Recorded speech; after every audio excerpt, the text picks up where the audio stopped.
आप देख रहे हैं पहरेदार यूट्यूब चैनल। शुरुआत करते हैं खबर की। उत्तर प्रदेश का जनपद संभल इन दिनों काफ़ी चर्चा में है। संभल में ही वो जामा मस्जिद जिसको लेकर भारी विवाद चला आ रहा है। ये जामा मस्जिद पर हिंदू पक्ष का दावा है कि यहाँ पर एक मंदिर हुआ करता था, जबकि मुस्लिम पक्ष इसे मस्जिद ही मानता है और यहाँ पर इबादत करता है। कुछ रोज पहले इसी मस्जिद को लेकर पुलिस और जनता के बीच में भिड़ंत हुई थी और जिसके बाद पथराव भी हुआ था। इस घटना में 5 लोग मारे भी गए थे और जिसके बाद देखते ही देखते ये पूरी वारदात देश भर की सुर्खियां बन गई। अब इसमें कांग्रेस पार्टी की एंट्री हो चुकी है। राहुल गांधी ने बाकायदा कई लोगों का डेलीगेशन तैयार किया है ताकि वहां के माहौल के बारे में जानकारी पता की जाए और वह भी वहां पर पहुंचे। बावजूद इसके संभल के स्थानीय प्रशासन ने बाहरी लोगों की संभल में एंट्री को लेकर पाबंदी लगा दी है, जिसके बाद संभल में पहुंचने को लेकर कांग्रेसियों के आगे काफी दिक्कतें पेश आ रही हैं। फिलहाल हम बात कर रहे हैं रामपुर की। रामपुर संभल का पड़ोसी जिला है, लिहाजा यहाँ के कांग्रेसी भी संभल पहुंचना चाहते थे और जो भी वहाँ पर घटना हुई है और जो घटना के पीड़ित हैं उनसे मुलाकात करने के बाद उनका दुख और दर्द बांटना चाहते थे, लेकिन कहीं ना कहीं उनके इस मंसूबे को लेकर प्रशासन आड़े आ गया और सभी कांग्रेसियों को नजरबंद कर दिया गया। पुलिस के द्वारा जब कांग्रेसियों को रोका गया तो वे धरने पर बैठ गए। गौरतलब है कि कांग्रेस पार्टी की ओर से 18 कांग्रेसियों को संभल जाने को कहा गया था, जिनमें से 3 कांग्रेसी रामपुर के हैं, जिसमें पार्टी के पूर्व राष्ट्रीय सचिव संजय कपूर, प्रदेश कांग्रेस के पूर्व उपाध्यक्ष मोतीउर रहमान बबलू के अलावा जिला अध्यक्ष धर्मेंद्र देव गुप्ता सहित 3 लोगों को इस डेलीगेशन में शामिल होने के बाद वहां पहुंचना था। लेकिन वहां पहुंचने से पहले ही रामपुर में ही पुलिस प्रशासन के द्वारा इन सभी नेताओं को हिरासत में ले लिया गया और उसके बाद संजय कपूर को उनके सिविल लाइन से स्थित आवास में नजरबंद कर दिया गया। यही नहीं, उनके साथ अन्य कांग्रेसियों को भी नजरबंदी में रखा गया। आज उत्तर प्रदेश कांग्रेस कमेटी के अध्यक्ष अजय राय जी और कांग्रेस विधानमंडल की दल की नेता आराधना मोना मिश्रा जी के साथ हम लोगों 18 लोगों का प्रतिनिधिमंडल संभल जाने का आज का कार्यक्रम था। तो जो पूर्व निर्धारित था और जो जिनके घर में कैजुअलिटी हुई है, जिनके घर में मृत्यु हुई है, उनके परिवारों को सांत्वना देने के लिए और इस क्या कारण था जो ऐसी घटना हुई इसकी जानकारी लेने के लिए कांग्रेस पार्टी का प्रतिनिधिमंडल जा रहा था। मगर बड़े दुर्भाग्य की बात है कि हम लोगों को यहाँ पर रोक लिया गया, हाउस अरेस्ट कर लिया गया और उत्तर प्रदेश के अध्यक्ष और सीएलपी लीडर को लखनऊ में प्रदेश कांग्रेस कार्यालय में रोक लिया गया है।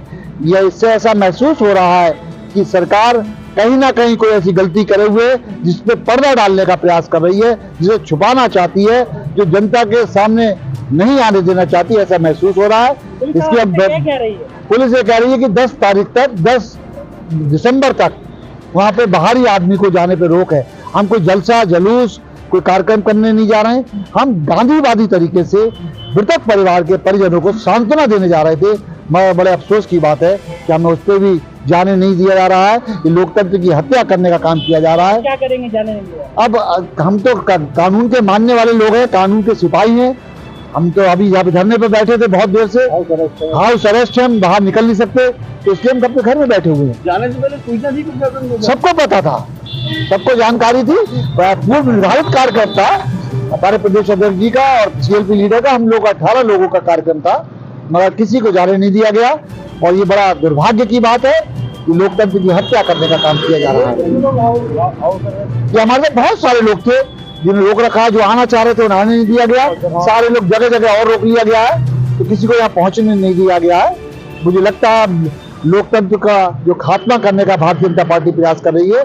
2027 के विधानसभा के चुनाव में जनता लोकतांत्रिक तरीके से इस सरकार को उखाड़ने का काम करेगी।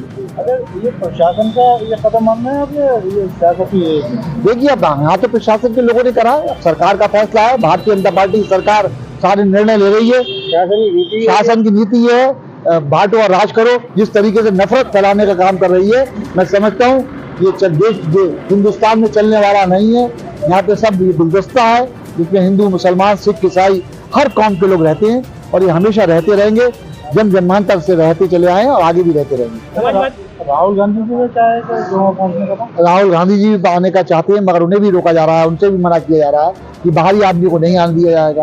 तो उन्होंने हम लोगों से कहा कि आप लोग जाके इसकी जानकारी लीजिए, फिर मैं उसके बाद जरूर पहुंचूंगा। वो संभल आना चाहते हैं मगर शासन के रोक के कारण वो अभी संभल नहीं पहुंच पा रहे। समाजवादी पार्टी ने सहायता राशि की घोषणा की है कि आपकी ओर से भी कोई घोषणा है? ये पार्टी का निर्णय होगा, बिल्कुल उनके साथ सबकी सांत्वना है, सब लोग साथ खड़े हैं उस पीड़ित परिवार के साथ। अच्छा, लगातार जिस तरीके से वर्क हैं जो सांसद है उनको कहना ये कि वो बाहर से उनका नाम FIR में आया। अब ये तो जब वहाँ पहुँचने नहीं दिया जा रहा है, जब पहुँचेंगे तो सब जानकारी मिलेगी, लोग बताएंगे असलियत क्या है, असलियत सामने आएगी और हम लोग को जाने नहीं दिया जा रहा है। अच्छा संजय भाई, किस तरीके से देखते हैं आके लगातार एक के बाद एक, कभी मस्जिदों के मुद्दे उठ रहे हैं, कभी बाजार का जैसे अजमेर शरीफ का हुआ, ये नफरत फैलाने का काम कर रहे हैं। ये ओछी राजनीति है। कांग्रेस पार्टी ने हमेशा विकास और भाईचारे की बात करी है और ये हमेशा नफरत फैलाकर वोट लेने का काम कर रहे हैं। अच्छा प्रशासन का कहना तो ये कोर्ट का आदेश था, ये कुछ नहीं तो अगर कोर्ट का आदेश था तो कौन सी ऐसी कारण हुआ जिसकी वजह से ऐसा इतना बड़ा हादसा हुआ है? और अगर हादसा हुआ है तो क्या कारण है कि जनता के जो चुने हुए प्रतिनिधि लोग हैं या जनता का सब पार्टियों का डेलीगेशन को जाने से रोका जा रहा है? इसके पीछे कोई ना कोई कारण ऐसा जरूर है जिसे सरकार छुपाना चाह रही है। घर में नजरबंद किए जाने के बाद जहां पुलिस उन पर पैनी नजर बनाए रखे हुए है, वहीं कांग्रेसी इसे सरकार की नाकामी छुपाने की कार्रवाई बता रहे हैं। जी बोलिए, क्या कहना चाहेंगे आप लोग हाउस का? जैसा कि हमारे माननीय पूर्व विधायक कपूर साहब ने कहा कि हमारा एक डेलीगेशन माननीय अध्यक्ष जी अजय राय जी के नेतृत्व में और आराधना मिश्रा जी के नेतृत्व में 18 लोगों का डेलीगेशन था जो जाना था, जिसको कांग्रेस हाईकमान के आह्वान पर मल्लिकार्जुन खड़गे जी, सोनिया जी, राहुल जी, प्रियंका जी के निर्देशन पर यह डेलीगेशन बना था और जाना था। लेकिन हमको जो है रात से ही हमारे जो डेलीगेशन के 18 अलग अलग जिलों के जो सदस्य हैं उनके सबके यहाँ रात से जो है पुलिस का पैरा लगा दिया गया और उनको नहीं निकलने दिया गया। और मेरी भी यही स्थिति थी, इनके भी यही स्थिति थी। इसी तरह मैं अपने घर से निकला तो मुझे भी अरेस्ट किया गया। तो आज हम कोई कांग्रेस पार्टी का एक इतिहास लंबा चौड़ा रहा है। कांग्रेस ने हमेशा सर्व समाज की और सर्व धर्म की बात करी है। कांग्रेस पार्टी इसलिए जाना चाहती थी कि वहां मृतकों के परिवारों से मिलकर के उनको सांत्वना दी जाए और वहां की वास्तविक क्या स्थिति है सही जानकारी ली जाए और वो लेकर के अपने हाईकमान को रिपोर्ट की जाए। राहुल जी, जैसा भी आपने सवाल किया था कपूर साहब से, राहुल जी, प्रियंका जी लगातार इस प्रयास में है और उनको परमिशन नहीं मिल रही कि आना चाहते हैं। तो जब हम जैसे कार्यकर्ताओं को नहीं जाने दे रहे, 10 तारीख तक कह रहे बैन है, तो आज मुझे ऐसा लग रहा है जैसे अंग्रेजों के जमाने में डिवाइड एंड रूल वाली जो राजनीति अपनाई गई थी, आज दोबारा इस देश में, और जिसको लेकर के राहुल जी ने 5000 किलोमीटर पद यात्रा की और दूसरी एक कन्याकुमारी से कश्मीर तक और दूसरी पद यात्रा मणिपुर से लेकर बंबई तक यात्रा की, वो इसीलिए थी कि इस देश में नफरत मिटे और नफरत मिटाने का काम शुरू हो गया था 2024 में। लेकिन अब दोबारा से ये नफरत का को बढ़ाने का काम है। इस तरह से जो है ये बहुत ही भाजपा की पास कोई हथियार नहीं है इसके अलावा, नफरत के अलावा। ना रोजगार की बात है, ना शिक्षा की बात है, ना विकास की बात है, ना तरक्की की बात है, केवल सांप्रदायिकता की बात है और सांप्रदायिकता को भड़काओ। तो ये सब अच्छी बात नहीं है और डेलीगेशन को नहीं जाने दिया गया।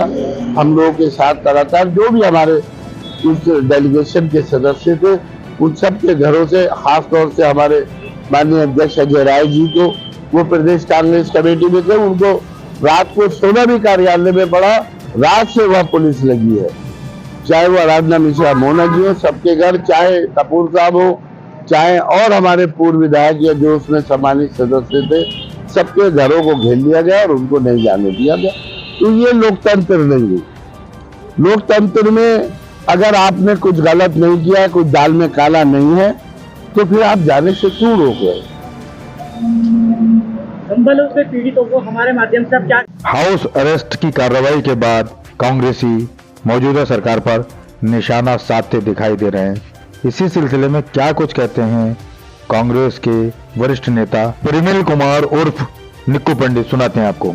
मैं प्रदेश के आह्वान प्रदेश के जो हमारे अध्यक्ष हैं अजय राय जी के आह्वान पे एक डेलीगेशन जाना था और ये देखने कि वहाँ पर वास्तविक स्थिति क्या है, ताकि आम जनता को जो आज का हर चीज तो वहाँ पर जो न्यूज है वो सेंसर है। जो मृतक हैं उनके परिजनों को से मिल के उनको सांत्वना देने और जो वहाँ पर माहौल है उसको देखने कि भाई माहौल किस तरह का है, लोगों को समझाने बुझाने, दोनों लोगों को जो समाज में विघटन ना हो, जो समाज में एक दूसरे के खिलाफ नफरत का माहौल जो ये भाजपा सरकार बना रही हो वो न पनप पाए, इसलिए एक डेलीगेशन जाना चाहता था और उन्होंने यहाँ पर हमें हाउस अरेस्ट कर दिया और हम लोग यहाँ पर हैं मौजूद। हाउस अरेस्ट होने के बाद कांग्रेसी लगातार नारेबाजी करते दिखाई दिए और फिर उन्होंने कहीं ना कहीं सरकार पर आरोप भी लगाए। क्या कुछ कहते हैं शारिब अली खान, सुनाते हैं आपको। देखिए, सबके सामने है जो हालात हैं इस वक्त, और देश के हालात भी सबके सामने हैं, सूबे के हालात भी सबके सामने हैं। बड़ा अफसोसनाक हादसा हुआ संभल के अंदर, तो हम लोग वहाँ से जाना चाहते थे और हमारे प्रदेश अध्यक्ष जी के नेतृत्व में सारे लोग पहुँच रहे थे। आप हमारे शहर यहाँ के विधायक, पूर्व विधायक संजय कपूर जी के नेतृत्व में हम लोग जा रहे थे, तो हमें जाने नहीं दिया गया। हम वहाँ जाके लोगों से मिलना चाहते थे, उनके दुख में शरीक होना चाहते थे, उनके बच्चों के सर पर हाथ फेर कर उनको हिम्मत देना चाहते थे, उनको सब्र के लिए उनकी दुआ करना चाहते थे और जो हालात वहाँ पैदा हुए उनकी जानकारी लेना चाहते थे। बड़े अफसोसनाक हादसा हुआ है, दर्दनाक हादसा हुआ है कि नौजवान बच्चों को वहाँ मार दिया गया, किसी की बहन से भाई छीन लिया गया, किसी की माँ से उसका बेटा छीन लिया गया, किसी की बीवी से उसका शौहर छीन लिया गया। तो ये हमारे हिंदुस्तान के अंदर ऐसा क्यों हो रहा है, ये नफरत क्यों हो रही है? आखिरकार मैं पूछना चाहता हूँ उन तमाम लोगों से कि इस नफरत से क्या उनको फायदा होगा, वो क्या चाहते हैं इस देश को, इस देश को जो हमारे पुरखों ने जो इस देश के लिए लड़ाई लड़ी थी, हमारे देश के लिए महात्मा गांधी जी ने, पंडित जवाहरलाल नेहरू जी ने, मौलाना अब्दुल कलाम आजाद ने, मौलाना मोहम्मद अली जौहर ने, यहाँ पर सबने मिलकर इस देश के लिए लड़ाई लड़ी थी। चाहे वो हिंदू हो, मुसलमान हो, सिख हो, ईसाई हो, सबने मिलकर। भगत सिंह जी ने किस तरीके से कुर्बानियां दी हैं, सबकी कुर्बानियां तो हम लोग अगर समझें तो उनकी कुर्बानी एक मिसाली कुर्बानी थी कि उन्होंने अपना घर ना देखा, अपने बीवी बच्चे ना देखे, सिर्फ मुल्क देखा, अपना देश देखा और इस देश को आज़ादी के लिए उन्होंने कितनी बड़ी कुर्बानियां दी और ये एक खूबसूरत गुलदस्ता तैयार कर कर हमें दे दिया गया।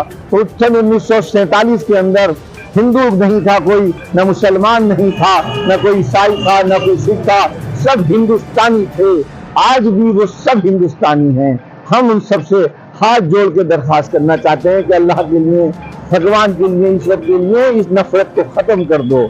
जिसको मानते हो उसको, उसके सहारे, उसको अगर मानने वाले हो तो ये नफरत खत्म कर कर मोहब्बत का पैगाम दे दो। सब एक साथ रहें। इस हिंदुस्तान जो प्यारा गुलदस्ता है, इसकी कलियों को अलग मत करो। खबरों का सिलसिला जारी है, देखते रहिए आप पहरेदार आंखें।